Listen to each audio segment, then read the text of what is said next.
Muy buenas tardes, qué gusto tenerlas acá. Feliz Día de la Patria en este 25 de mayo. Qué mejor que mirarte un nuevo capítulo de ADN Jechú, este programa que va a servir de archivo de lo nuestro. Sí, eso que queremos repensar, que queremos reconstruir, que queremos conocer, porque nadie ama lo que no conoce, ¿no? Y ese es uno de los motivos por los que nació este programa, que bueno, iniciamos el lunes pasado súper felices con ese capítulo en donde estuvimos recorriendo un poco el nacimiento mítico e histórico de nuestra hermosa ciudad, y como le prometimos, lunes a lunes vamos a ir acercándonos a algo que explica un poco quiénes somos, ¿no? Y bueno, este día es espectacular para hacernos esa pregunta de quiénes somos, de dónde venimos y también, ¿por qué no?, qué pueblo, qué sociedad, qué ciudad, qué provincia, qué país queremos ser, ¿no? 25 de mayo de 1810 se inicia uno de los gritos de nuestra independencia y bueno, ahí ese pueblo bajo que participó de los acontecimientos revolucionarios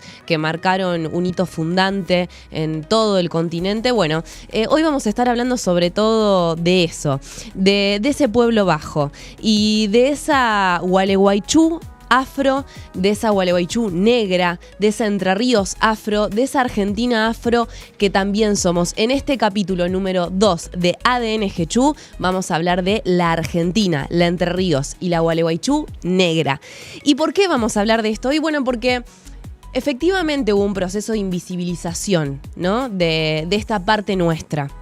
Sin embargo, salta por todos lados, ¿no? Hoy digamos que acá vamos a usar le van a pedir autorización al control, ahí que lo tenemos a Celso, lo tenemos a Lese, lo tenemos al Marce Michel ahí como siempre acompañando. Hoy le vamos a pedir perdón y permiso a la producción, pero hoy vamos a hacer quilombo. Qué hermosa palabra, ¿no? Vamos a arrancar por ahí, porque bueno, sí, hay palabras, hay comidas, hay gustos, hay pasiones que tenemos al día de hoy en las sociedades que somos y que vienen ahí, de esa raíz afro que se nos mueve adentro. La palabra quilombo, que después quedó en el lunfardo como una palabra negativa, bueno, en realidad era una palabra espectacular. El quilombo era un reducto para la libertad. Así que hoy, acá en ADN Jechú, vamos a hacer mucho quilombo. Y si vos hablás con las palabras malambo y también decís mandinga, y cuando te golpeás la cabeza decís marote, y si te mandaste un furcio decís, uy, me mandé una macana, y si comés mondongo, bueno, todas esas palabras hablan de nuestra raíz afro. Y si te gusta el dulce de leche, también. Y así vamos a poder ir recabando a lo largo de esta hora un montón de cuestiones que hablan de ese ADN afro que todos tenemos un poquito adentro. ¿Cómo fue? ¿No? ¿Cómo fue que decidimos hablar de todo esto? Bueno, ¿cómo fue que en Argentina, que en Entre Ríos, que en Gualeguaychú hubo afros y afrodescendientes que fueron construyendo esto que somos? Bueno, arrancó todo con el proceso de colonización. Estamos hablando allá del muy lejos, siglo XVI, XVII, XVIII, en donde el proceso colonizador europeo sobre nuestras tierras, América, requirió mano de obra esclavizada para su crecimiento y su explotación productiva y económica. Y así fue como fueron traídos en condición de esclavos, ¿no?, en un tráfico humano sin precedentes en la historia, 12 millones de personas que llegaron vivas a los puertos de América Latina. Y estamos hablando de 12 millones porque se piensa que por cada uno de los que vinieron vivos, 3 o 4 no llegaron, murieron en los procesos de caza en las tribus en África antes de ser traídos para acá, murieron por diarreas, por deshidratación en los barcos, murieron en suicidios, por los castigos o por las ejecuciones que llevaban a cabo los países esclavistas y las empresas esclavizadoras. ¿Y a dónde llegaron? Bueno, América Central, llegaron también, por supuesto, al Caribe, llegaron a Brasil, pero también llegaron acá bien abajo del continente, a lo que hoy conocemos como el Cono Sur, como Suramérica, y llegaron a Uruguay, a Argentina, lo que hoy conocemos como Uruguay y Argentina, porque en ese momento estamos hablando de ni siquiera el Virreinato del Río de la Plata, que va a ser el último que se va a crear. Y acá llegaron también esclavizados, personas que eran compradas en un tráfico de esclavos y bueno, que eran destinadas por la oligarquía criolla acá de nuestro territorio a trabajos rurales, domésticos, artesanales. Incluso este dato para que tengamos en cuenta, ¿no? Esto que a veces se quiere como minimizar. En 1778 se hace un gran censo nacional de los territorios, entonces comprendidos como territorios del virreinato. No sería un censo nacional, sino un censo virreinal. Y lo que hoy es Santiago del Estero, el 54% de los habitantes eran de raíz afro. En Catamarca, el 52%, estamos hablando de más de la mitad de la población. Córdoba, el 44%, Tucumán, el 42%, Buenos Aires, el 30%. Y así en cada una de las entonces provincias del Virreinato del Río de la Plata había un fuerte componente afro. Y pensar hoy, 25 de mayo del 2026, toda esta historia tiene que ver con repensar un poco qué es lo que nos quedó también de ese sistema esclavista. Porque el sistema esclavista creó también una matriz de pensamiento racista, donde se jerarquizaban a unas personas sobre otras, donde esa jerarquización permitía la violencia, la discriminación, la explotación. Y bueno, qué buena excusa que tenemos acá en este stream, ¿no? De que revuelve los archivos de lo nuestro para pensar si hay algo de eso que nos ha quedado por ahí latente, porque, bueno, hace poco la sociedad argentina entraba en discusión con estos temas porque una turista de nuestro país va a Brasil, ocurre un suceso y en torno a ese suceso, bueno, se inicia toda una discusión pública, si somos racistas, si no somos racistas, qué hacer con el racismo en caso que ocurra un hecho. Bueno, efectivamente todas estas cuestiones las tenemos que discutir al día de hoy para seguir pensándonos y por supuesto construir una sociedad mucho mejor, más inclusiva, más democrática. Pero además, pensar todos estos hechos y estos sucesos nos permite visibilizar y subrayar eso que se quiso esconder. Porque hubo proyectos políticos por parte de ya el Estado Nacional Argentino que buscó un poco meter debajo de la alfombra toda esta herencia, ¿no? Ocultar un poco toda la riqueza también y todos los aportes que las comunidades afroargentinas, afroamericanas hicieron a nuestra historia. De hecho, recién no hace mucho tiempo, estamos hablando creo que el 2000... largos, 2011, por ahí, no me acuerdo ahora el año preciso, pero que se estableció recién, hace muy poco, el 8 de noviembre como el Día de los y las afroargentinos y afroargentinas y la cultura afroargentina, en conmemoración de María Remedios del Valle. María Remedios del Valle, que fue una gran heroína de la independencia. Era llamada por los soldados de Belgrano la madre de la patria, ¿no? Una mujer que había sido esclava, que había pedido pelear por la independencia de estos territorios, que había dejado su vida en esa y que murió muy empobrecida y falta de reconocimiento. Y después la historia tampoco la puso en su lugar hasta hace muy poco. Si vos tenés la billetera a mano y todavía no estás tan seco a pesar de ser 25 de mayo y tenés uno de 10.000 pesos, vas a ver ahí junto al rostro de Manuel Belgrano el rostro de María Remedios del Valle, que muchas veces está poco conocida. Y así también tenemos lo nuestro en Entre Ríos, porque no solamente acá en ADN Jechú vamos a hablar de esas grandes figuras de la historia nacional, sino que acá tenemos un montón para contar y por eso hoy tenemos una invitada de lujo al respecto. Acá en Entre Ríos tenemos nuestro propio día de los afroentrerrianos y las afroentrerrianas. Y esto fue, que fue hace poquito además, el 21 de mayo, porque ese día fue bautizada, fue documentado el nacimiento de la primera afroentrerriana. Estamos hablando de María Francisca Lencinas en 1755. En Paraná, en la ciudad de Paraná. Una ciudad que seguramente en algún otro programa de ADN Jechú lo vamos a recorrer porque no solo es la capital provincial, sino que en Paraná vamos a tener el barrio del Tambor, un lugar en donde se han hecho investigaciones, descubrimientos arqueológicos y antropológicos, que eran los barrios que ocuparon las comunidades afroparanaenses. Hay registros fotográficos de las lavanderas lavando las ropas en las orillas del hermoso río Paraná.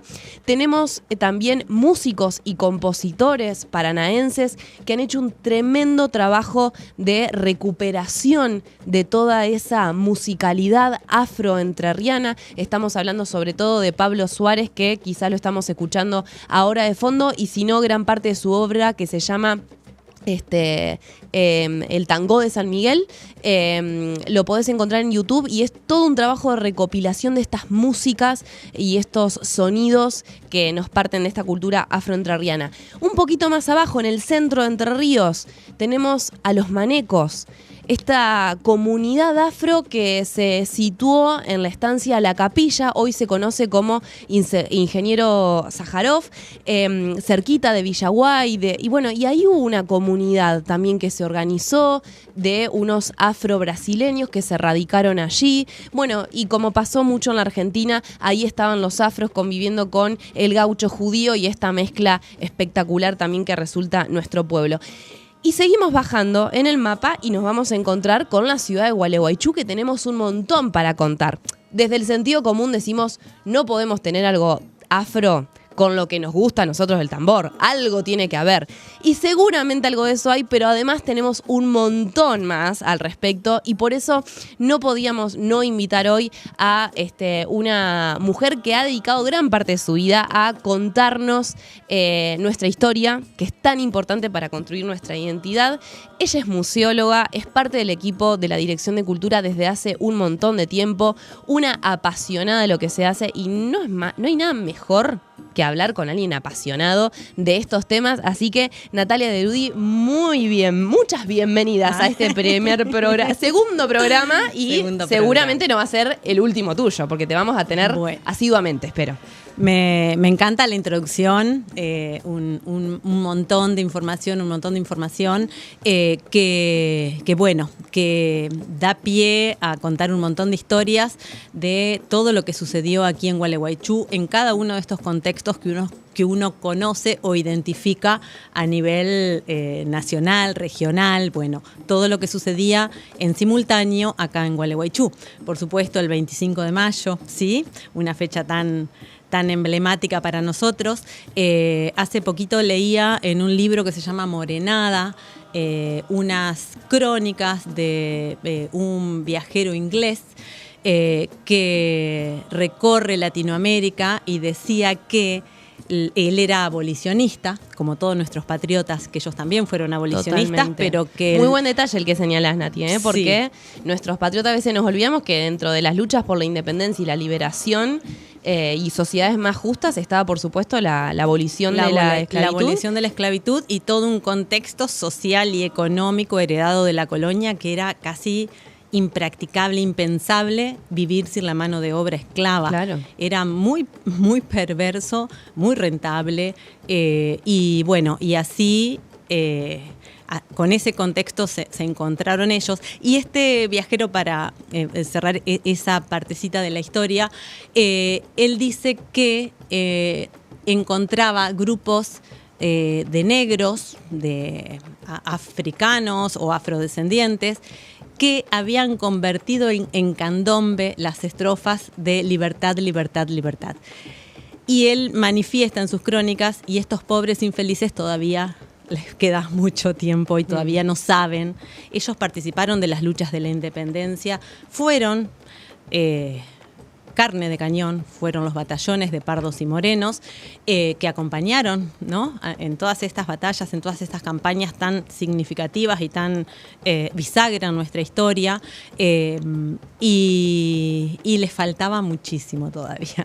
Del 25 de mayo de 1810 en adelante hubo muchas injusticias aún, estos pasados que no pasan, como decías también, me llevó una de tus frases, pensar en esto, en que la realidad hoy nos presenta a un museo, sitio de memoria afro, como herramienta, y a escuelas, ¿sí?, todo el tiempo, que llegan y que se encuentran con estas historias muy difíciles de contar, pero felizmente tenemos el arte, tenemos todo esto de las palabras, de lo que quedó, de la cultura tan rica, tan vasta, de la cultura africana y de todos sus aportes, y en estos museos poder pensarnos desde lo hoy, ¿sí?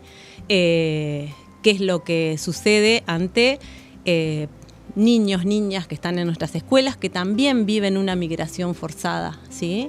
muchos de ellos escapando de situaciones económicas adversas en países de Latinoamérica, en países del Asia, que llegan aquí a Gualeguaychú y hoy forman parte de nuestras aulas y también es una migración forzada, así que bueno, mucho por hacer desde el museo, desde el hoy con una mirada actual y creo que enriquecedora también para la construcción de nuestra identidad. Hermoso, porque es como que el museo termina siendo la excusa, en realidad, para hablar de cuestiones que nos atraviesan hoy. Y por eso también hoy lo traemos a este tema acá, ¿no? Porque, bueno, hablar, visibilizar, rescatar, mostrar cómo eran esos regímenes, ¿no? Tan, como vos decías, cruentos, ¿no? De poder y de administración.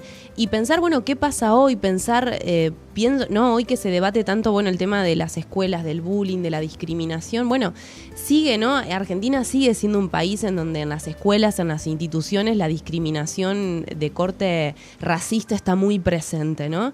Y hay un disvalor en lo negro, la negritud, el negro de M, ¿no? Entonces me parece que también esto de poder pensar de dónde nos viene esa matriz, ¿no? Ser más conscientes de qué decimos cuando decimos estas cosas, de alguna manera descaricaturizar lo afro, ¿no? Porque de hecho las comunidades afroargentinas hace muchos años vienen diciendo, che, dejen de pintar los gurises de corcho en las escuelas, hay un montón de gurises re morocho, no es necesario pintar a nadie. Y bueno, tiene que ver esto, ¿no? De bueno, a veces tratar de exotizar o ajenizar o volver algo como extranjero, algo que es recontra nuestro, ¿no? Ya lo vamos a ver también cuando hagamos el ADN Pueblos Originarios, que pasa algo parecido. Pero bueno, Nati, vos hace mucho que te pusiste como insistentemente con este tema. ¿Qué fue, no sé, o qué encontraste o cuál fue el motor para que empieces a indagar y encontrar tantas cosas valiosas sobre la Gualeguaychú afro? Mira, en el 2010 nos invitan a la Comunidad Museística Mundial a tomar el tema a través del ICOM, el Consejo Internacional de Museos, que ahora también hace poquito, el 18 de mayo, es el Día fue el Día Internacional de los Museos. Y aquí nos encontramos con una convocatoria que decía que pusiéramos en valor desde las instituciones museísticas los aportes de la cultura afro en el mundo. Allí comenzamos a ver, a mirar con otros ojos y encontramos, por ejemplo, un primer registro cívico que aparece en los libros del Cabildo, 1787, donde aparecían 5 esclavos, 3 criados, otros 2 esclavos, Nati? 1787. Acá ya en Gualeguaychú. Acá en Gualeguaychú. Hay algunas imágenes que después vamos a ir compartiendo porque, bueno, hay un montón de fotografías de estos documentos. También aprovecho para decir esto porque a veces, que está buenísimo, ¿no? La escritura y la investigación y las publicaciones nacionales que nos recontra sirven. Hay un libro que es de acceso gratuito, que está en internet, se hizo hace ya varios años de la Secretaría en ese momento de Derechos Humanos de Nación, Raíces, Argentina Raíces Afro, y nada, está en PDF y está buenísimo para saber cuál es la organización de las comunidades afroargentinas en todo el país y algo de un poco, ¿no? de pensar el racismo en estos días que corren. Y otro libro que de acá, de un pueblo cerca, de Concepción del Uruguay, que es el libro Los rostros invisibles de nuestra historia, de Arman. También hay un libro sobre los manecos ahí que contaba de Ingeniero Sájarov. Y bueno, y hay como publicaciones, ¿no? Entrerrianas de a poquito que van apareciendo. Estos 2 libros están en la Casa de Aedo, los 2 los tenemos en la biblioteca. Genial. De a poquito nos vamos componiendo. También tenemos este libro Morenada, que te digo que está en la Casa Natal de Fray Mocho. Ajá. Y lo digitalizamos porque, bueno, la gente nos pide material, quieren las docentes saber más. Así que, bueno, buenísimo de estos libros y también poner a disposición la biblioteca del museo y los archivos. Y aquí es donde aparece como un primer gran descubrimiento en aquel 2010, leyendo sobre la fundación de Gualeguaychú, sobre los 150 años en un periódico local. Un cura habla de la iglesia, de los orígenes de la iglesia, y cuenta que el primer casamiento que se llevó adelante aquí en Gualeguaychú fue de una negra de Angola y de un indio del Paraguay, 1766. Todavía faltaba muchísimo para que don Tomás de Rocamora viniera, formalizara la fundación, que pensáramos en un cabildo. Entonces... Mira, qué simbólico, ¿no? Esa primera unión de nuestro territorio. Libro 1, foja 1. Mirá vos. Libro 1, foja 1, una negra de Angola, esclava de los Santos, así es el apellido, que tomaban, por supuesto, se les imponía el apellido de sus dueños, perdían su identidad, y un indio del Paraguay. Entonces, todo esto eran pequeños componentes en los bandos del Cabildo también para esa misma época. Establecían castigos para los negros si se ven en la calle después de tal hora, o si cabalgan sin permiso de sus dueños, si portan armas blancas, cuántos azotes. Entonces yo pensaba lo siguiente: si están legislando y están leyendo un bando del Cabildo, no puede ser que haya 5 afrodescendientes viviendo en Gualeguaychú, ¿no? Entonces, ahí comenzamos a... ¿Qué tipo inteligente está Natalia? Claro. No, dijo, claro, no van a hacer leyes para 5. Claro. 5. Éramos pocos, pero no tan pocos. Y ahí es lo difícil de esto, de las fuentes, de ver dónde, de imaginarnos los contextos. Así fue que accedemos a una investigación de un investigador de CONICET sobre la producción agrícola en las estancias coloniales, y aquí aparece la estancia de don Esteban García de Zúñiga. Él tenía más de 50 familias de esclavos viviendo. Familias que hacían un total de 200 personas viviendo en los campos floridos, irónicamente, ¿no? En Gualeguaychú, 85 familias viviendo en el casco urbano, más de 50 familias viviendo de africanos esclavizados, viviendo y trabajando en los campos de Esteban García de Zúñiga. Nati, y ahí, por ejemplo, los censos o los registros se decía negro, ¿no? O porque también hay algo que en esto del intento de invisibilizar esa matriz, hubo un momento hacia fines del siglo XIX en donde desaparece del censo la palabra negro, mestizo, y aparece trigueño, claro, ¿no? Y dentro de eso trigueño se mezclaban en realidad... En el deseo de blanquear la raza, ¿no? Hasta desde... lo simbólico de un censo, por supuesto. Pero en esos años años aparece como esclavo de. ¿Y dónde aparecen? Y aparecen muchísimos de estos registros. Una vez más, la iglesia. Parte del proceso perverso de ese contexto había establecido que era más rentable comprar negras jóvenes y hacerlas reproducir, obligarlos a casarse, obligarlos a tener una familia. Eso de alguna manera evitaba las fugas, el arraigo de alguna manera al lugar, el cumplir, el no me importa nada, tengo una familia y tenemos que sobrevivir a como sea, a como dé.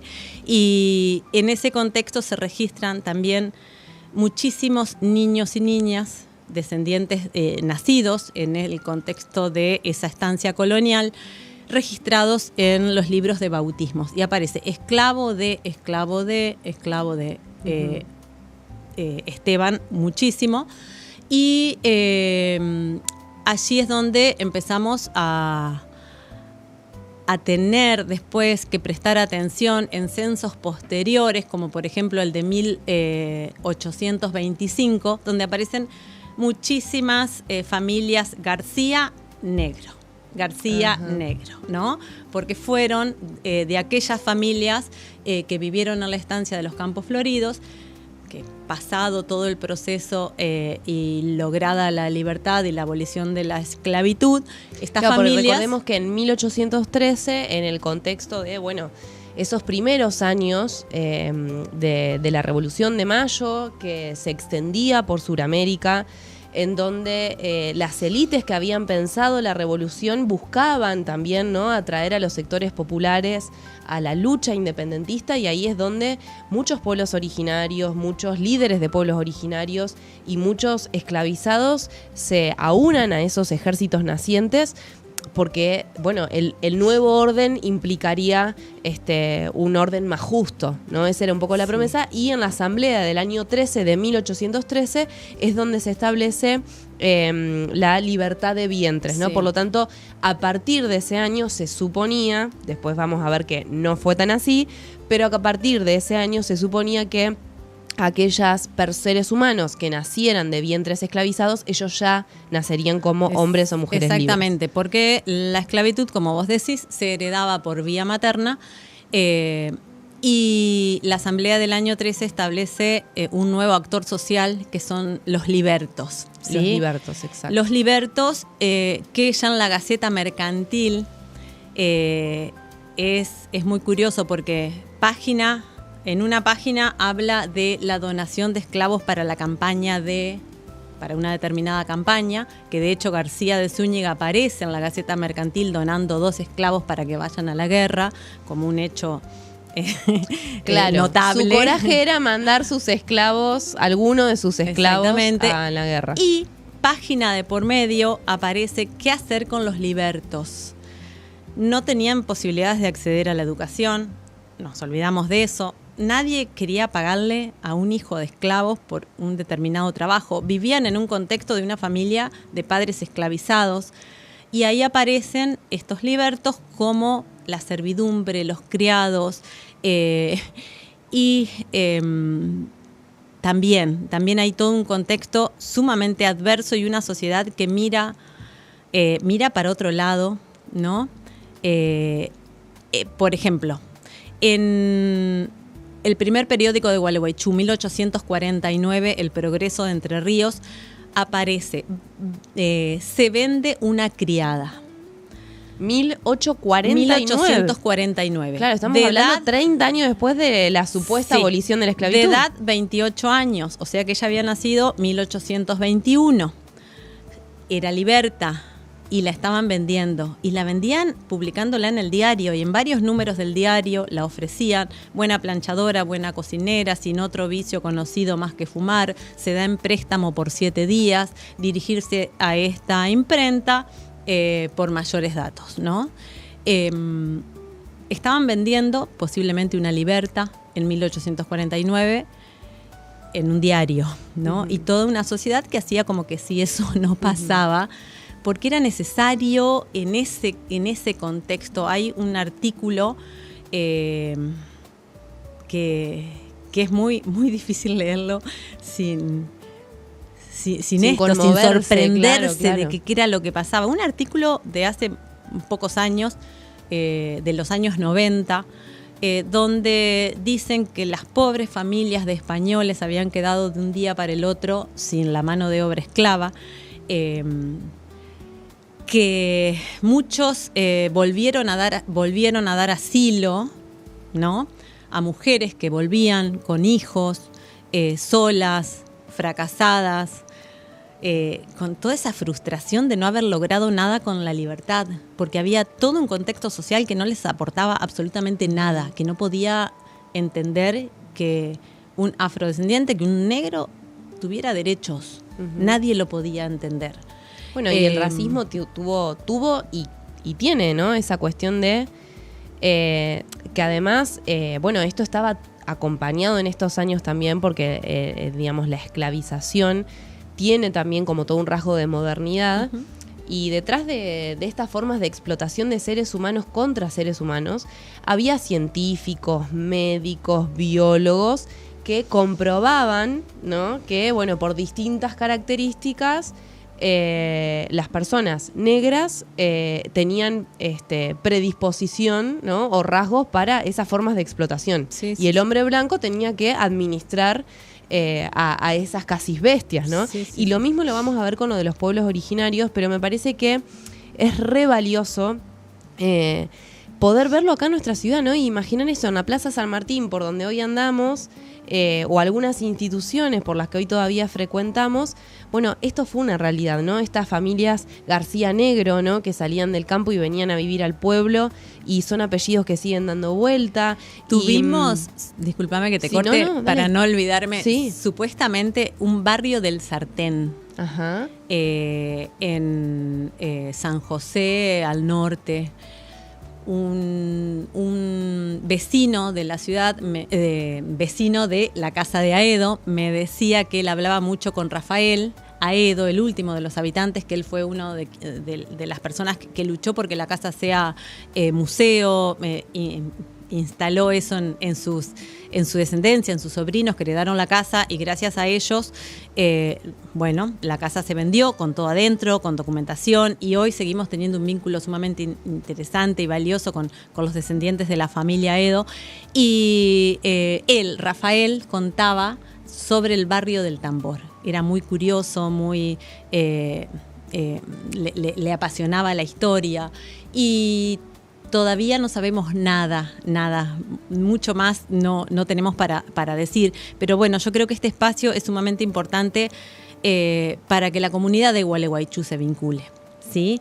En el último censo nacional, 800 personas de aquí de Gualeguaychú dijeron tener o creer tener un descendiente, un ancestro africano. Se inscribieron dentro de esa identidad. Sí. Qué importante, porque también recordemos que casi por un siglo los censos quitaron la posibilidad de los argentinos y las argentinas decir, bueno, si provengo de un pueblo originario, si no provengo de una comunidad afroargentina, y esto fue incorporado recién en los censos del 2010, si mal no recuerdo, y es algo importante, ¿no? Justamente porque ya eso solo sirve para visibilizar, y bueno, y hay un montón de organizaciones que de a poco se fueron creando a raíz de, reivindiquemos nuestra historia, como siempre, ¿no? Porque las reivindicaciones y la identidad tiene a veces dolor y también tiene un montón de cosas de las que nos tenemos que enorgullecer.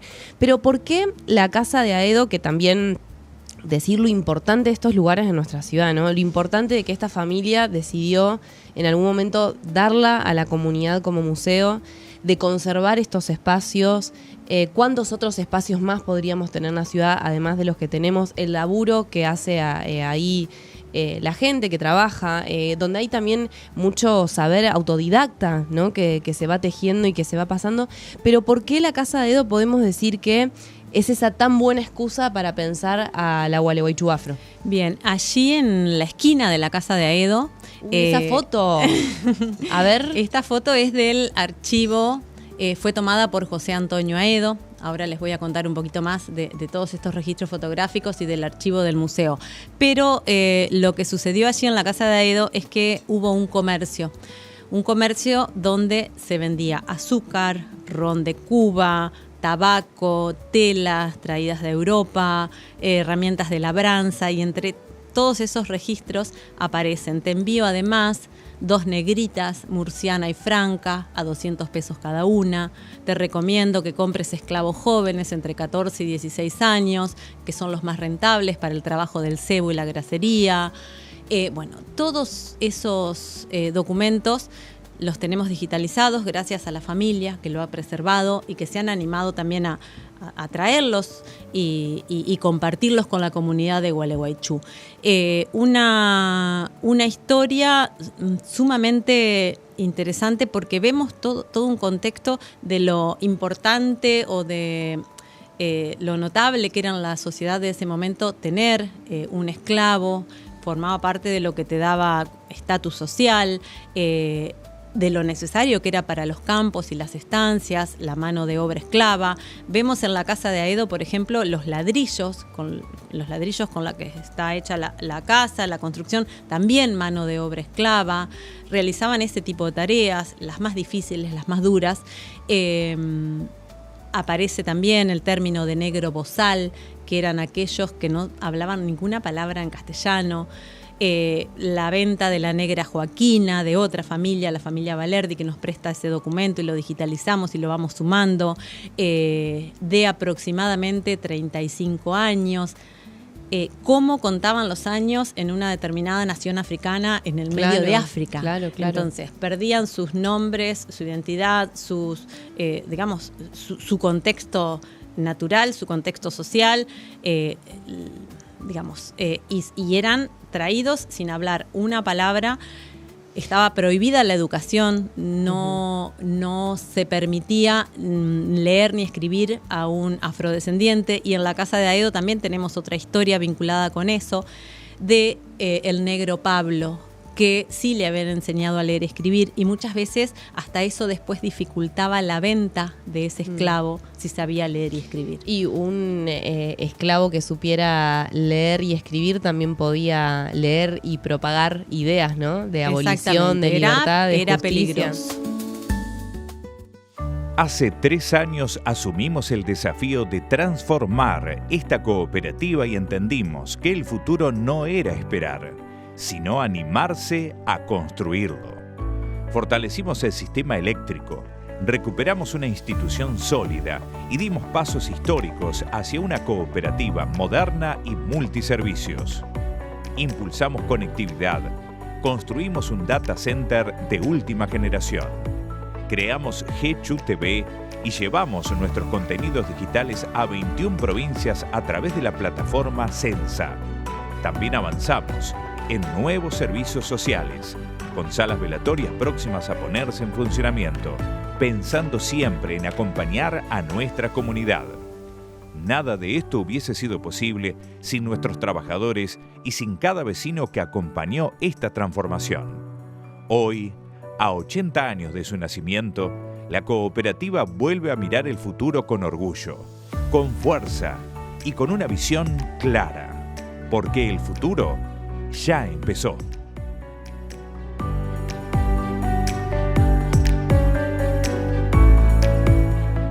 Limpia la moto, lubrica las bisagras, elimina óxido, ahuyenta roedores, afloja tuercas y tornillos, abrillanta ruedas, protege plásticos. Nuevo lubricante multiuso Walker W400, 10 veces mejor. Internet, veloz, estable. Ecotel, la fibra óptica local.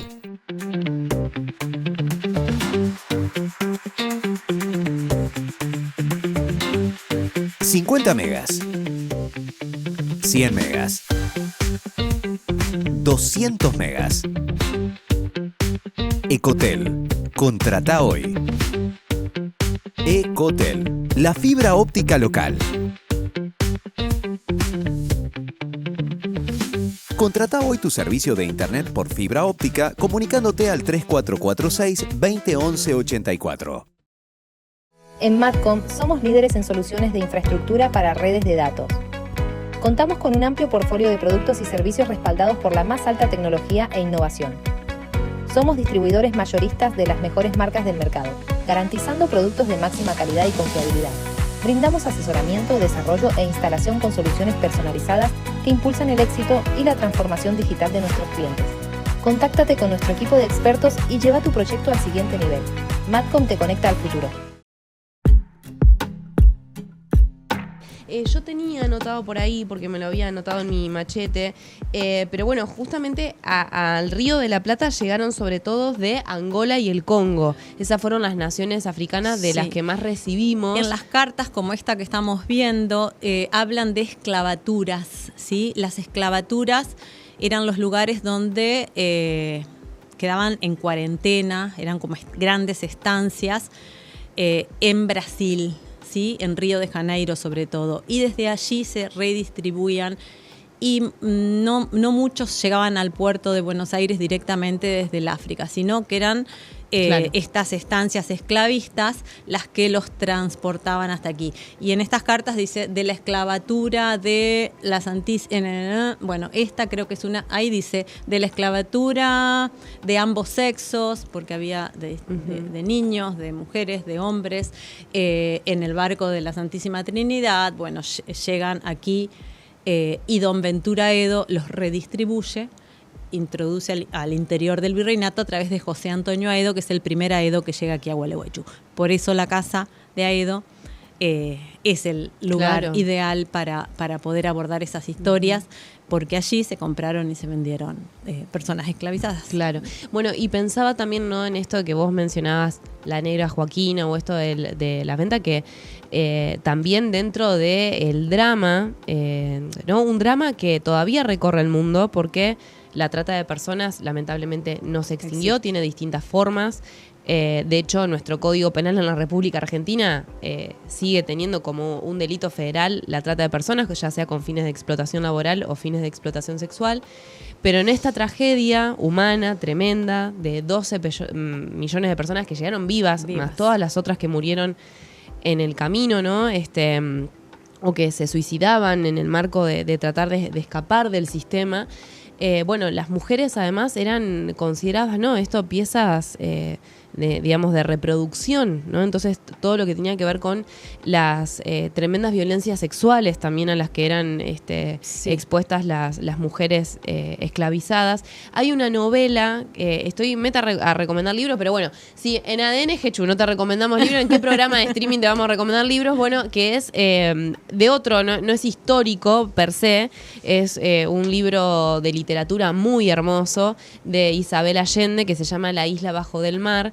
Y cuenta la historia de una esclavizada en primera persona y bueno, y cómo un poco a través cuenta sobre el sistema esclavista, pero también cómo a través de la danza y del tambor, bueno, las comunidades lograban resistir a la locura, resistir al atropello, resistir bueno, eran también en esos oficios de tambores, era donde podían conservar algo de su religiosidad, de su espiritualidad. En muchos viajeros o cronistas rescataron historias en los puertos, ¿sí? En los puertos los mismos marineros contaban lo que sucedía. Y esto de que una vez al día tenían que sacarlos, ¿sí? Para que bailen, para que canten. Estaban encadenados de A6 aproximadamente. Comenzaron a encadenarlos de A- para lograr esto de poder sacarlos y que bailen y que canten. Y también hay unos relatos de Sarmiento visitando Río de Janeiro, donde él dice: conocí las mulas humanas, y le sorprendía a Sarmiento que estas personas cargadas con muchísimo peso, con personas que las iban arriando con látigos, y cómo otros africanos y africanas iban cantándoles al costado para que se hiciera más leve su padecer, ¿no? Todo esto queda registrado. Cantaban, bailaban. Cuando había un nacimiento, cuando había una muerte, cuando estaban libres y cuando terminaban su jornada laboral. Siempre el canto, el ritmo, el tambor formó parte de lo que pudieron traer con ellos, de lo poquito que pudieron arraigarse de su identidad. Hicieron esto. Y en nuestros diarios también aparece esto de las palabras. Aparecen en Gualeguaychú tertulias de candombe. Tenemos una versión criolla de las tías baianas y la tenemos a tía Rita, a tía María, que eran afro-brasileras. Nosotros aquí en nuestro territorio se abolió la esclavitud antes que en Brasil. Y claro, nosotros, el sistema colonial brasileño llegó hasta fines del siglo XIX. Sí. Entonces, más allá de todo lo que atravesaban las comunidades afrolibertas, ¿no? Y en esta situación como de un gris legal, porque eran libertos, pero no tenían protección, y su inserción al ejército, su inserción dentro del mercado de trabajo era muy, muy, muy, muy por abajo, junto con también los miembros de los pueblos originarios, ¿no? Que ya lo hablaremos en otro capítulo. Entonces, pero a pesar de ese contexto tan difícil en nuestro país, en nuestra provincia, al lado del sistema esclavista brasileño, que era tan, tan crudo, bueno, Argentina, lo que había sido el virreinato del Río de la Plata, parecía una salida más amable, ¿no? Para la vida. Por eso muchos escapaban y se venían acá. En la época de Rosas hubo un renacer importantísimo de la cultura africana. Rosas les permitió celebrar sus tertulias de candombe en la Plaza de Mayo, ¿no? Y la sociedad lo miraba con mucha desconfianza a todo esto, y de hecho él fue quien le dio una pensión a Remedios del Valle, ¿sí? Rosas le da una pensión para que ella pueda salir de la miseria en la que vivía.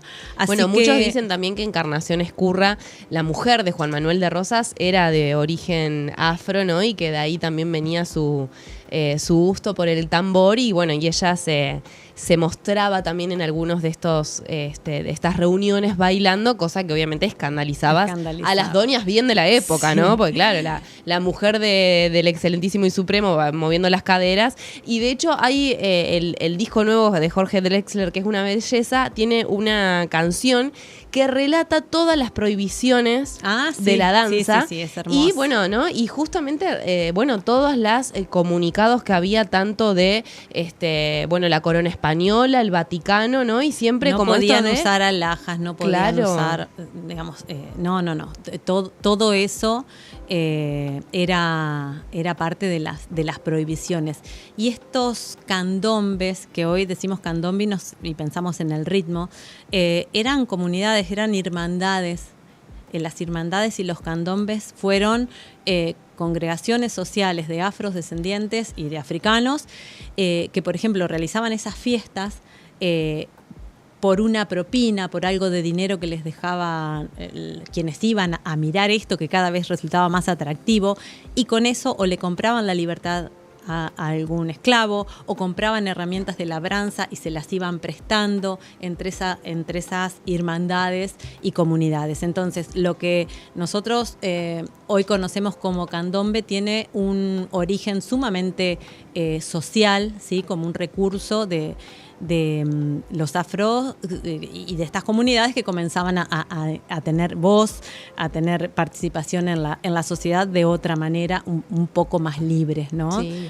Y bueno, y además también que esa matriz musical y cultural e identitaria, hoy decíamos, ¿no? Santiago del Estero, en un momento el 54% de la población santagueña era afro. Y bueno, el sonido del bombo legüero, ¿no? Es como esta fusión entre lo criollo y lo afro tremenda, y la chacarera sale de ahí, y del candombe sale la milonga, y de la milonga el tango, y hay un montón de investigadores, ¿no? Que dicen, bueno, el tango se baila y se ejecutan los instrumentos en el tango más allá de la mixtura de los migrantes de fines del siglo XIX, porque había ahí una cuestión afro, ¿no? También. Sí. Y nuestros festejos de carnavales y nuestros tamboril, bueno, hay mucho que viene de esa matriz. Bueno, dos elementos que han sido como pequeñas joyitas que aparecen en escena.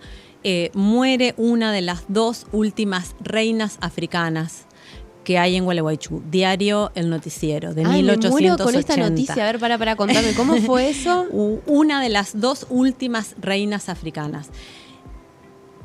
Entiendo que formaban parte de los rangos que tenían en estas comunidades que comenzaban a florecer en nuestra ciudad, tenían rangos. De hecho, el candombe tiene el rey, la mamá vieja, estos personajes, bueno, las reinas. Había una estructura. Una estructura, y a mí me emocionó muchísimo porque aparece no solo la noticia, sino que dentro del registro cívico municipal también aparece dentro de las defunciones junto con el resto de funciones del resto de la sociedad, ¿no? ¿Año, Nati? 1880. ¿Sí? Muere de 95 años María Joaquina García. Y después, en 1883, aparece otra noticia que dice así: por meterse en cosas de negros, hubo 10 presos en la tertulia de Tía Rita. Tía Rita era esta afro-brasilera, casada con el Congo Ferreira, ex soldado de Urquiza, que Urquiza les había dado un terreno a una cuadra de la catedral. 1883, digamos, que la ciudad iba creciendo y bueno, y empezábamos a... ¿Cómo le iban a dar al negro una casa en el centro? Una casa en el centro, claro. Y no solo eso, sino que allí se realizaban tertulias de candombe. Le habían robado instrumentos musicales, había llegado la policía, había habido presos. ¿Y cómo era la frase del diario?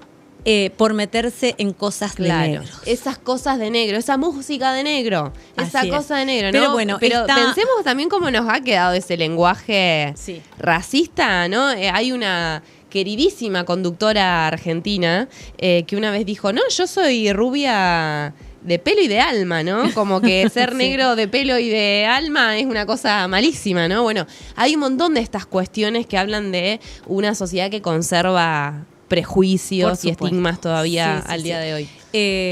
Pero bueno, también es importante saber de que muchísimos de nosotros tenemos ancestros africanos y suceden, y dentro de estas historias también he tenido la posibilidad de hablar con familias de afrodescendientes de aquí de Gualeguaychú, y son personas rubias y de ojos azules. Claro, ¿sí? claro.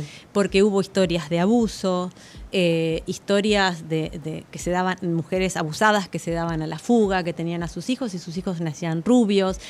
Y esas historias forman parte de lo que no se cuenta en una familia, de las historias de dolor.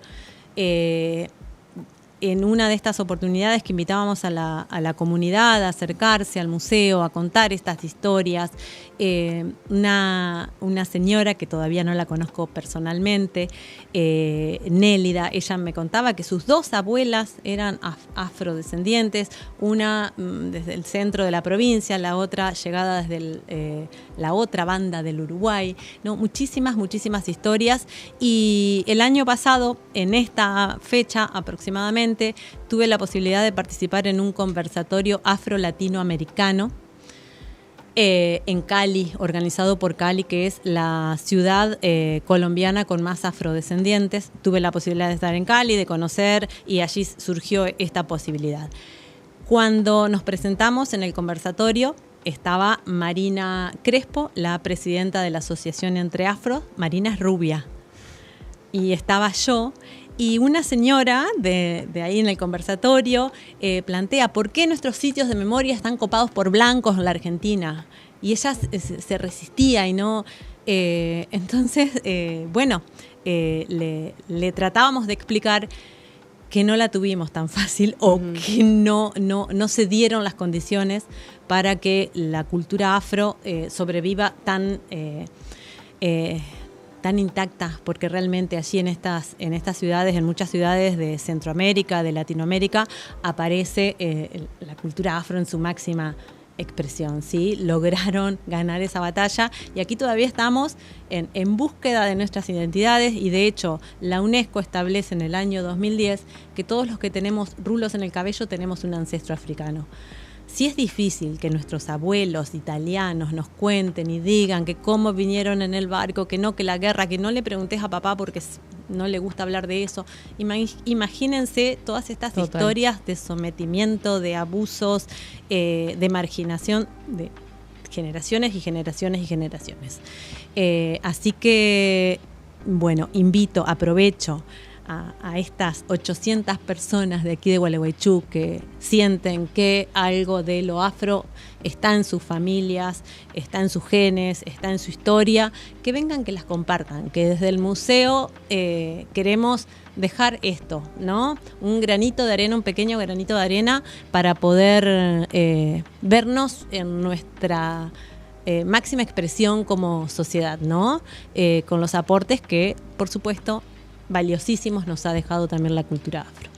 Hermoso, qué gusto enorme tenerla a Nati acá compartiendo todo esto.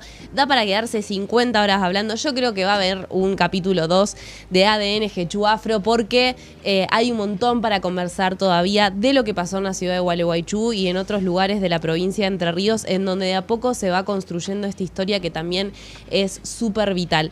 Saber de dónde venimos es fundamental para saber qué queremos para nuestro futuro. Es imposible amar a lo que no se conoce. Entonces, bueno, a través de esta invitación es un poco...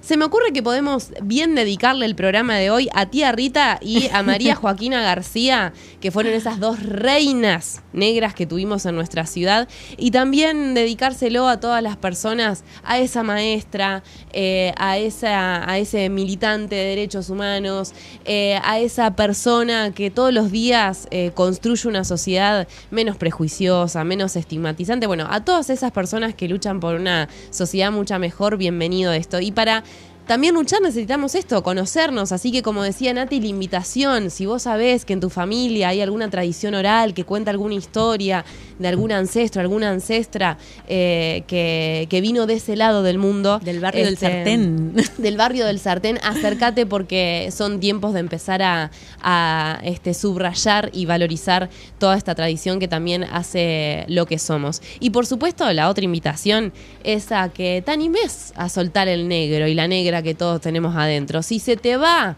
la caderita con el tambor cuando viene enero y febrero acá en la ciudad de Gualeguaychú, donde florecen los tambores y el carnaval, porque tenemos las cuerdas de tambores, tenemos el corso barrial, tenemos el gran carnaval, proliferan las aulas de San Manopé por todos lados. Bueno, hay tanto de nuestra tradición que tiene que ver con esa raíz, que más vale antes que sea más tarde ponernos súper orgullosos también de ese rasgo. Así que mil gracias, Nati, por venir. Te vamos a volver a secuestrar una hora un día de estos.